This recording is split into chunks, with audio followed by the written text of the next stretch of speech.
They didn't just hate her voice, they feared what it stood for. The FBI hunted her all because she sang about black pain. Her name was Billie Holiday, and this story will leave you speechless. Black girls.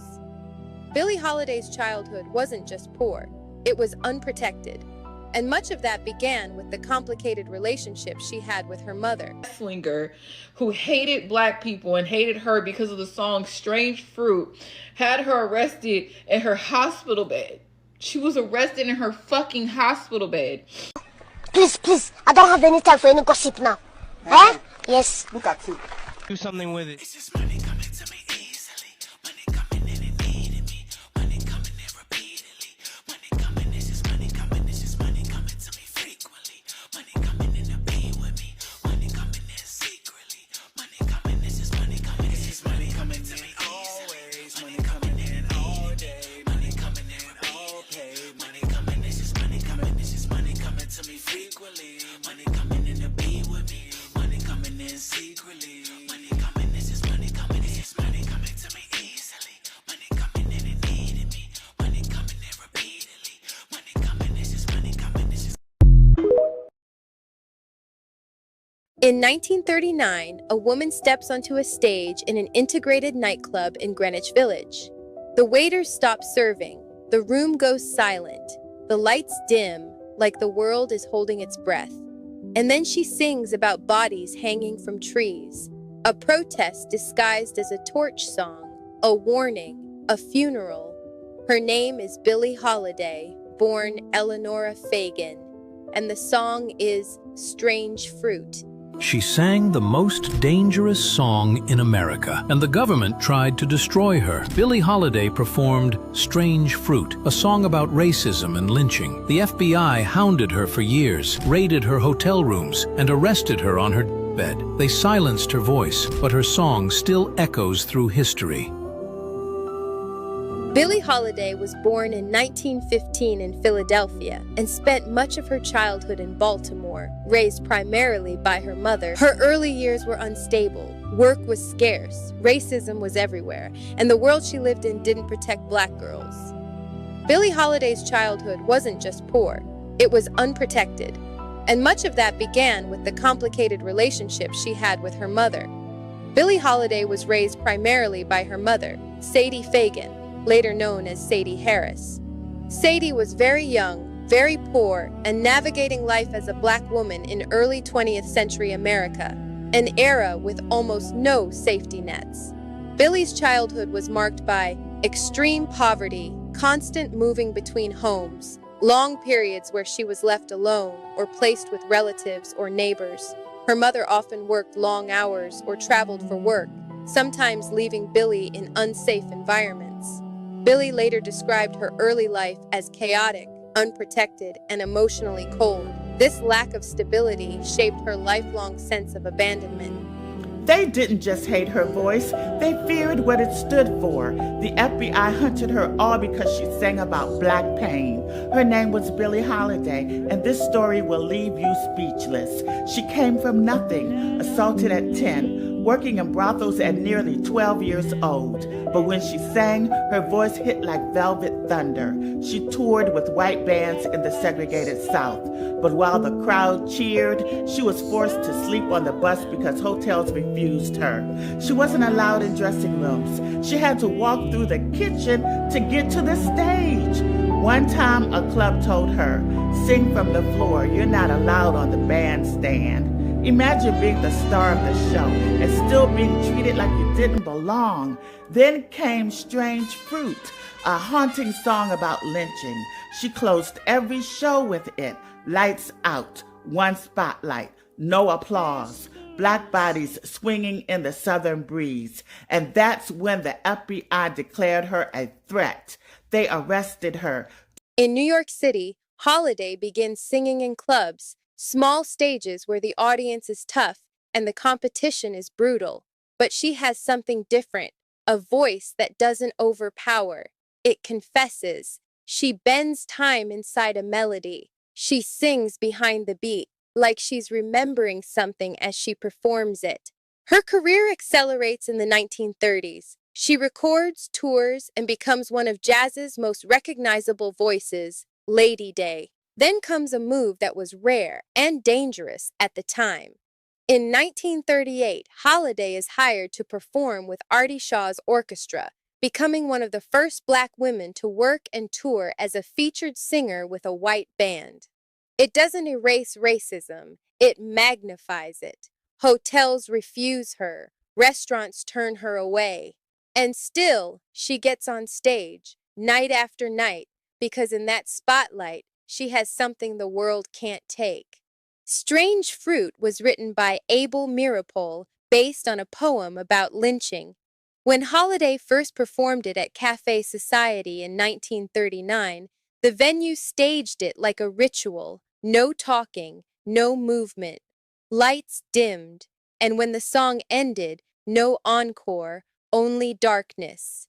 Well, to me, jazz is good music and a good feeling. And I'd like to say that everybody can't play jazz. And no one person originated it.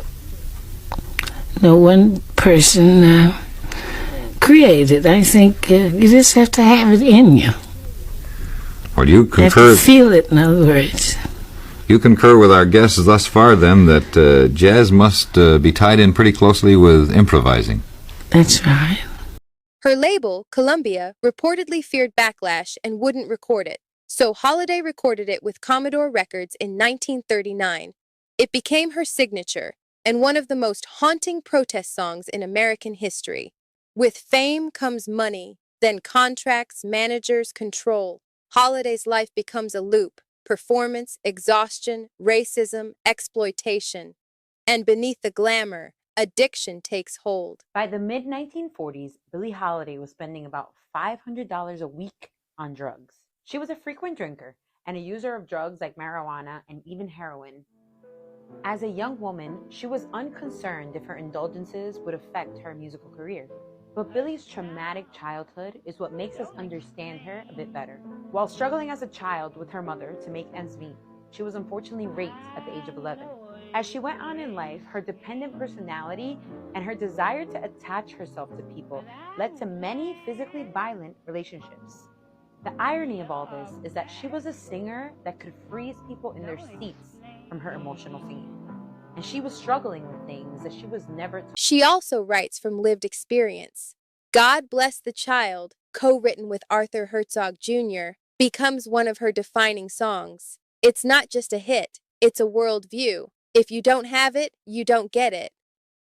In 1947, Holiday is arrested and convicted on narcotics charges.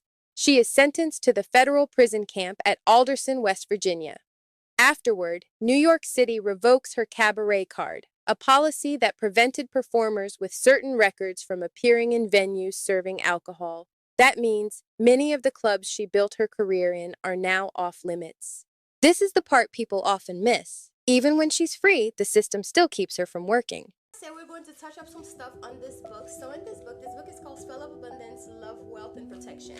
So in this book, on the first page, actually, I have a glamour affirmation that you will basically say, you stand in front of the mirror and you stare at yourself and you admire yourself and you will say to yourself how beautiful you are. You'll basically seal your beauty, like your glam, after you've done your makeup, or even stand in front of the mirror naked with nothing on, so you can really reaffirm yourself of your beauty, of your confidence, and all that. This book is mainly for like self-confidence and self-elevation, calling the goddess in you, calling the divinity in you, calling the beauty in you, and also work with the moon, because the moon represents the woman, the mother, water, all of this.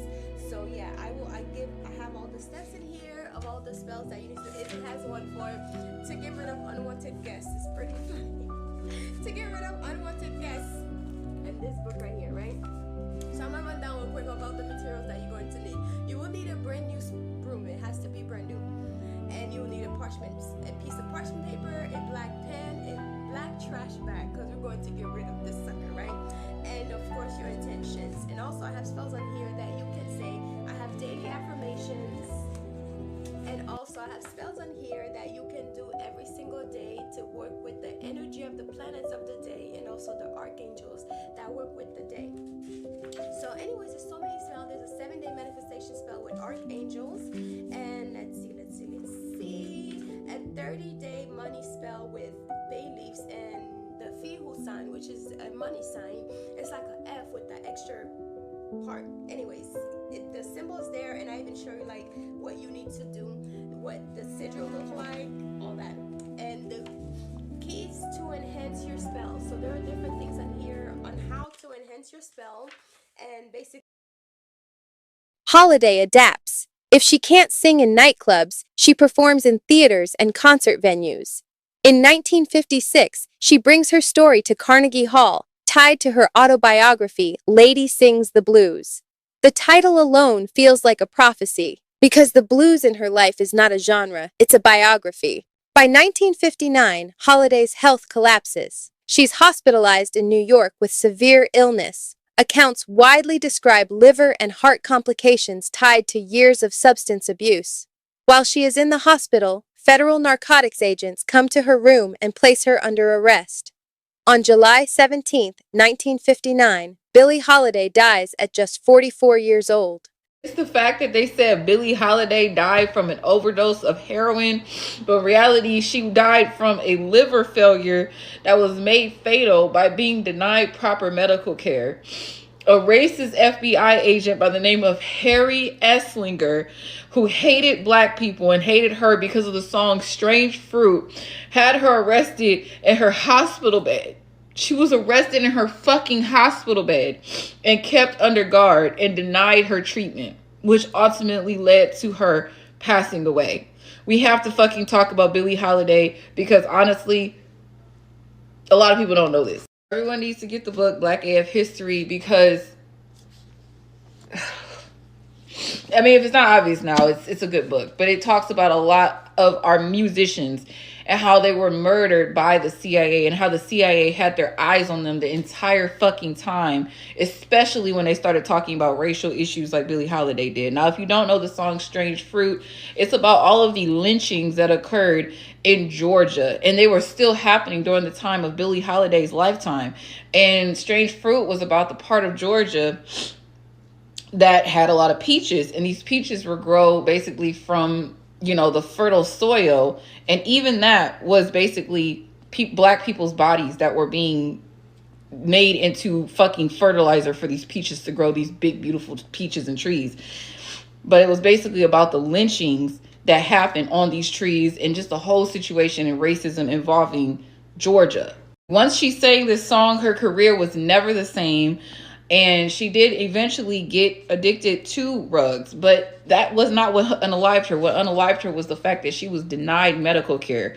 Well, a lot of black people are denied. And she went in there for liver failure. They did not let her have dialysis. They did not let her have any kind of treatment, even though she begged for it. And she ultimately passed away and succumbed to her illness. Harry Esslinger was one of the CIA agents that started the war on drugs. This book talks about that shit. Like I said, everybody needs to get this book. It teaches your kids about how the war on drugs was never about helping people get off drugs or even about rehabilitating people who were on drugs. It literally was about fucking control. And this man by the name of Harry Esslinger was, you know, he was trying to get drugs off the street. And this was in the 1930s. And it's the same reason why MJ, or the devil's lettuce, is illegal in so many parts of the United States. He was extremely racist, and he argued that marijuana should be illegal because he said it causes black people to act the way they do. He said it causes us to act like, and this is a quote, we're equal to white people, and promotes race mixing. Fuck Harry Esslinger, and rest in peace to Billie Holiday. Everybody needs to grab this book, and I'm going to leave at the end of this video a clip of her performing Strange Fruit. Thanks for watching. Because Billie Holiday was under constant government surveillance, some have questioned whether people close to her were ever pressured, monitored, or used by authorities. While no evidence proves her husband was an informant, the level of scrutiny surrounding her life created an atmosphere where trust was fragile and paranoia understandable. Now, Here's what must be said carefully. There is strong evidence that Holiday was aggressively pursued under the drug enforcement system of her era, a system shaped by racism and punitive ideas about addiction. Some modern accounts argue her activism and strange fruit intensified the attention, but historians also debate how direct the link is, whether there was a provable federal campaign specifically to stop her from singing the song, or whether her prosecution reflected broader, brutal drug enforcement practices of the time. Either way, the result looks the same. A woman who turned terror into art was punished in life and canonized in death.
how beautiful you are. You'll basically seal your beauty, like your glam, after you've done your makeup, or even stand in front of the mirror naked with nothing on, so you can really reaffirm yourself of your beauty, of your confidence, and all that. This book is mainly for like self-confidence and self-elevation, you know, calling the goddess in you, calling the divinity in you, you know, calling the beauty in you, and also work with the moon, because the moon represents the woman, the mother, water, all of this. So yeah, I have all the steps in here of all the spells that you need to. It has one for to get rid of unwanted guests. It's pretty funny. To get rid of unwanted guests. And this book right here, right? So I'm gonna run down real quick about the materials that you're going to need. You will need a brand new broom. It has to be brand new. And you will need a piece of parchment paper, a black pen, a black trash bag, because we're going to get rid of this sucker, right? And of course your intentions. And also I have spells on here that you can say. I have daily affirmations. And also I have spells on here that you can do every single day to work with the energy of the planets of the day, and also the archangels that work with the day. So anyways, there's so many spells. There's a 7-day manifestation spell with archangels, and let's see, a 30-day money spell with bay leaves and the Fihu sign, which is a money sign. It's like an F with the extra part. Anyways, the symbol is there, and I even show you like what you need to do, what the sigil look like, all that, and the keys to enhance your spell. So there are different things on here on how to enhance your spell, and basically